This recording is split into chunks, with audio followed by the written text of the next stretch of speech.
तो आज हम लोग क्लास 8 का साइंस चैप्टर नंबर 8 पढ़ेंगे। चैप्टर नंबर 8 है बल तथा दाब, फोर्स एंड प्रेशर। ठीक है, इसके बारे में हमको पढ़ना है। पहले ये जान लीजिए बल के बारे में और दाब के बारे में बहुत अच्छे से। बल का मात्रक क्या होता है, दाब का ऐसे मात्रक क्या होता है, बल बराबर क्या होता है और दाब बराबर क्या होता है, ये बहुत पूछता है। ये अच्छे से याद कर लीजिए, मैं लास्ट में इसको बताऊंगा। पहले इसमें जो पॉइंट है उसको कंप्लीट कर लीजिए। ठीक है, देखिए बल किसे कहते हैं। तो विज्ञान में किसी वस्तु पर लगने वाले धक्के, ठीक है, विज्ञान में किसी वस्तु पर लगने वाले धक्के, अभिकर्षण या खिंचाव, मतलब अपकर्षण। ठीक है, तो लगने वाले धक्के या खिंचाव को क्या कहते हैं, बल कहते हैं। तो किसी भी वस्तु पर हम जो धक्का लगा रहे हैं या खिंचाव कर रहे हैं उसको हम क्या कहते हैं, बल कहते हैं।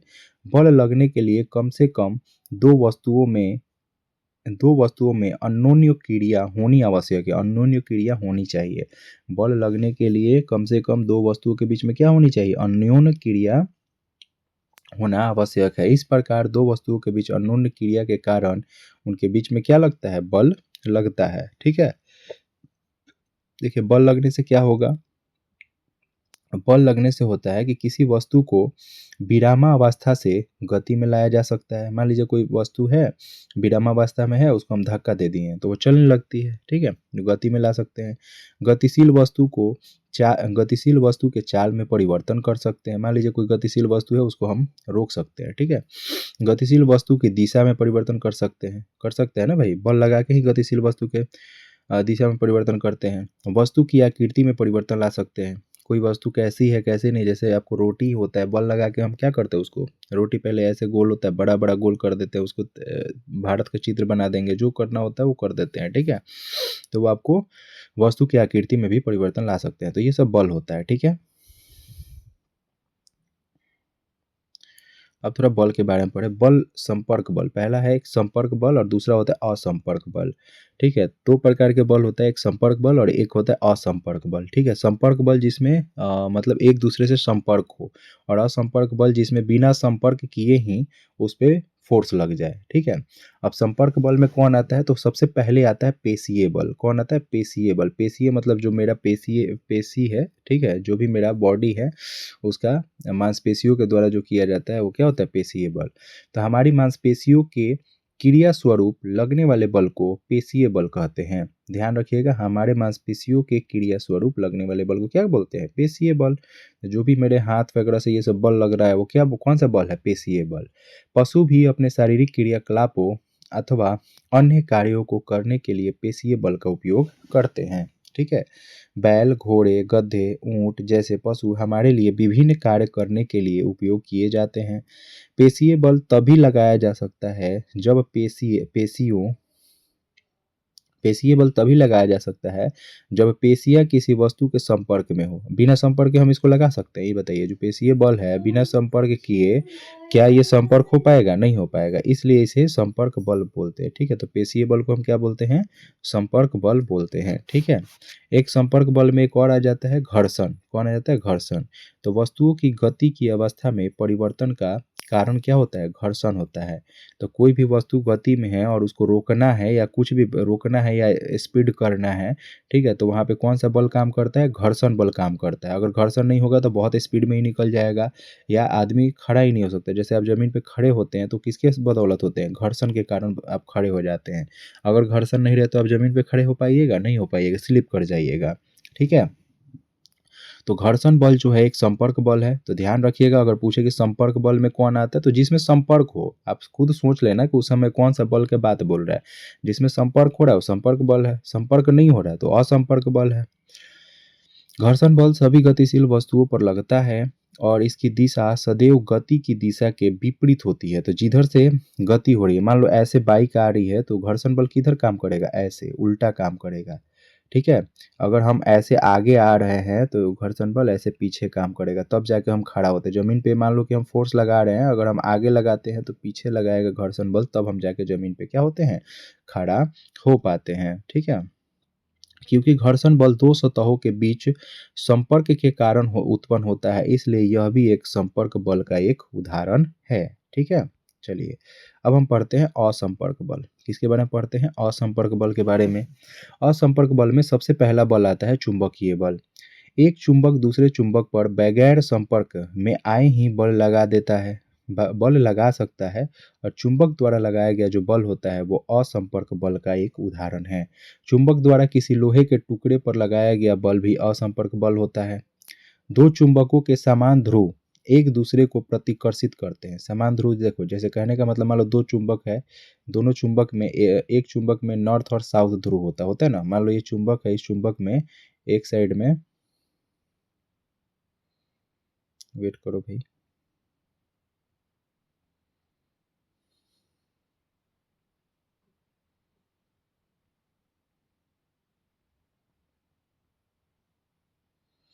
मान लो ये चुंबक है, तो एक साइड में नॉर्थ होता है और एक साइड में क्या होता है, साउथ होता है। ठीक है, तो इसका एक ध्रुव जो होता है दक्षिणी ध्रुव, और एक साइड में जो होता है उत्तरी ध्रुव होता है। ठीक है, तो मान लो इसका नॉर्थ साइड, इसका नॉर्थ साइड है। ठीक है,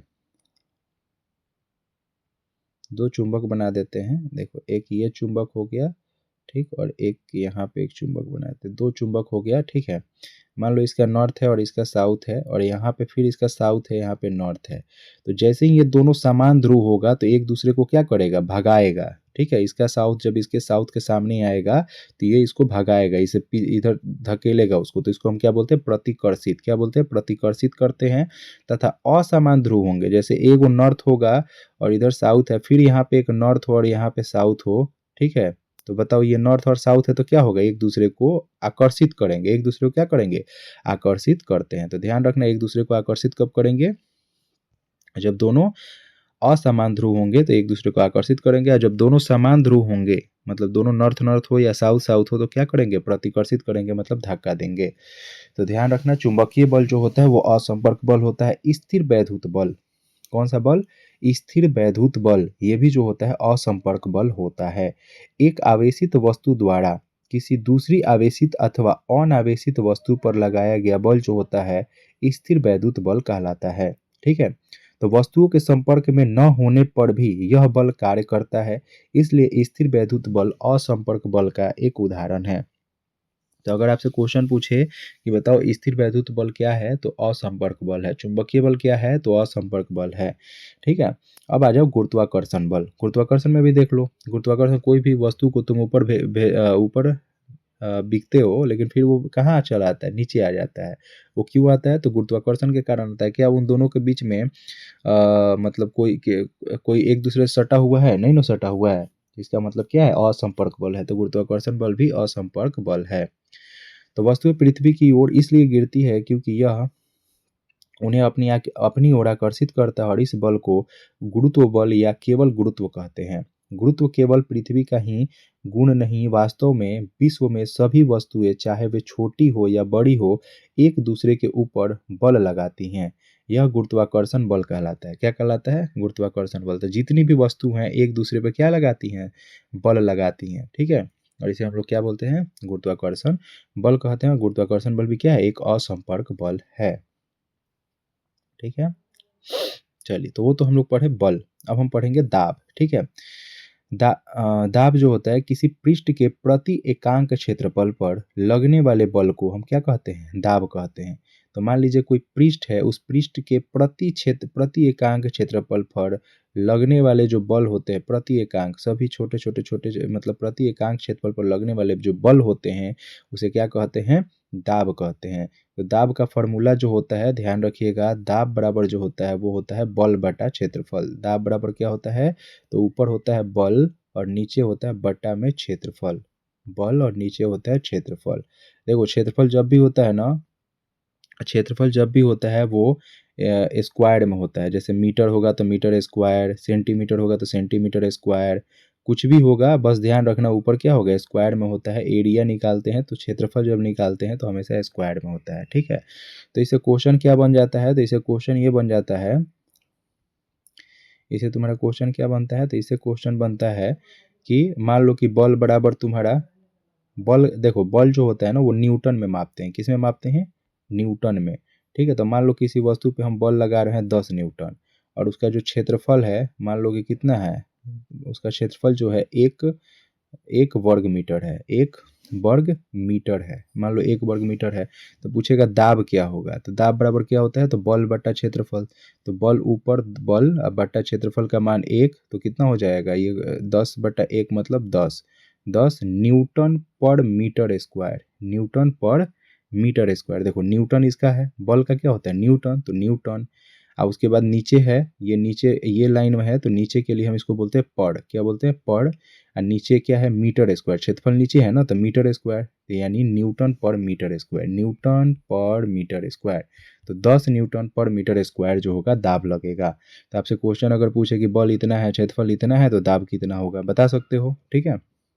ध्यान रखना है कि अगर आपको ये दाब बराबर देखो दिख रहा है कि दाब बराबर क्या होता है बल बटा क्षेत्रफल, ठीक है। जिस पर ये लगता है वो उसका क्षेत्रफल निकालना है, ठीक है। जिस भी क्षेत्र जिस भी सतह पे अगर ये लगता है उस सतह का क्षेत्रफल निकाल लो, ठीक है, और बल निकाल लो तो आपका दाब निकल जाएगा। मान लो कभी कभी क्वेश्चन में क्या होता है कि आपको दाब दे देगा बल दे देगा और बोलेगा क्षेत्रफल क्या होगा, तो कुछ नहीं, इस बल को क्या करो यहाँ पे भेज दो तो बट्टे में यहाँ पे आ जाएगा बल। तो दाब बट्टा बल बराबर क्या हो जाए दाब, सॉरी, ये बल को यहीं रहने दो, ठीक है, ये बल को यहीं रहने दो और दाब को उठा के यहाँ ला दो और क्षेत्रफल को उठा के यहाँ रख दो। तो क्षेत्रफल बराबर हो जाएगा बल बटा दाब, क्या हो जाएगा बल बटा दाब। कोई दिक्कत, ठीक है। तो मान लो इसमें से दो को कोई दिया रहेगा, दोनों के जगह पे रख दो, ठीक है। देखो जैसे दाब बराबर बल बटा क्षेत्रफल है ना, बल बटा क्षेत्रफल है तो ये तिरछा गुना हो जाता है। ध्यान रखना दाब के नीचे कुछ भी नहीं है तो यानी 1 है, ठीक है, तिरछा गुना कर सकते हो। यानी बल बराबर क्या होता है दाब गुने क्षेत्रफल। ये भी बोल सकते हो कि बल बराबर क्या होता है दाब गुने क्षेत्रफल। अगर बल बराबर केवल निकालो तो दाब गुने क्षेत्रफल हो जाएगा, ठीक है। अगर तुम बल बराबर निकालना चाहो इस बल बराबर, तो बल बराबर क्या हो जाएगा दाब गुने क्षेत्रफल। तो मान लो दाब दे दे क्षेत्रफल दे दे तो बल निकाल सकते हो, ठीक है। बल का एसआई मात्रक जो होता है वो होता है न्यूटन। बल का एसआई मात्रक क्या होता है न्यूटन, जबकि सीजीएस मात्रक क्या होता है डाइन। सीजीएस मात्रक क्या होता है डाइन, ध्यान रखना। बल का एसआई मात्रक क्या होता है न्यूटन, जबकि सीजीएस मात्रक क्या होता है डाइन। बल का एसआई मात्रक क्या होता है न्यूटन, क्या होता है न्यूटन, याद रखना। बल का एसआई मात्रक होता है न्यूटन, सीजीएस मात्रक क्या होता है डाइन, ठीक है। और एक डाइन बराबर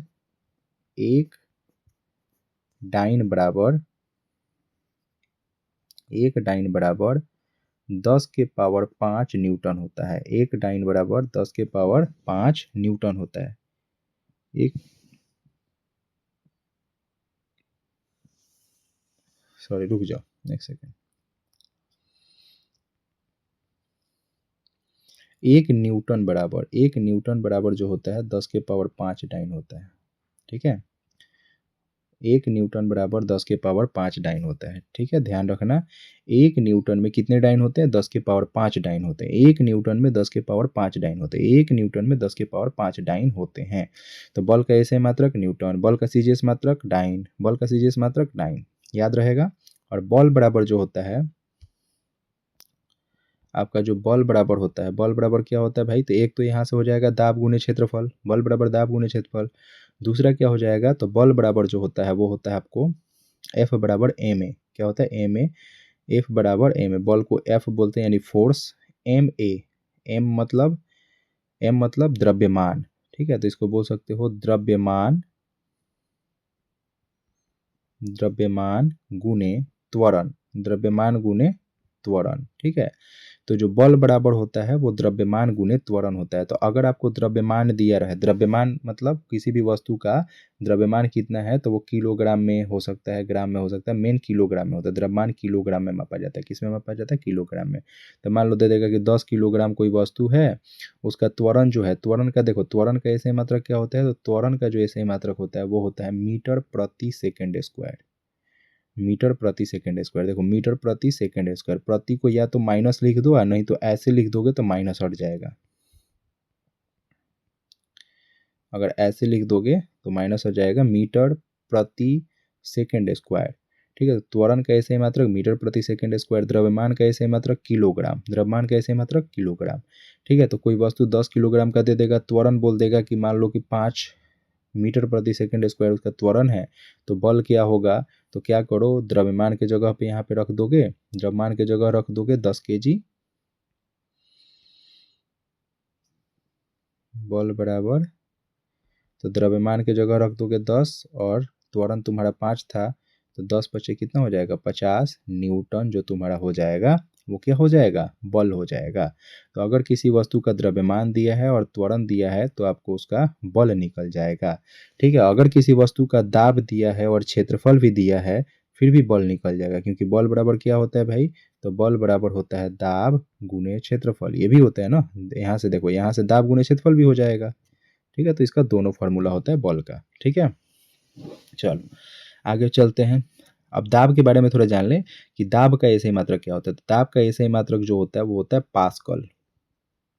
दाब का एसआई मात्रक क्या हो जाता है, पास्कल। तो याद रखना कि दाब का एसआई मात्रक जो होता है पास्कल होता है, या पास्कल नहीं होगा तो और क्या हो सकता है, तो और हो सकता है, देखो बल का होता है न्यूटन और क्षेत्रफल का क्या होता है नीचे मीटर स्क्वायर।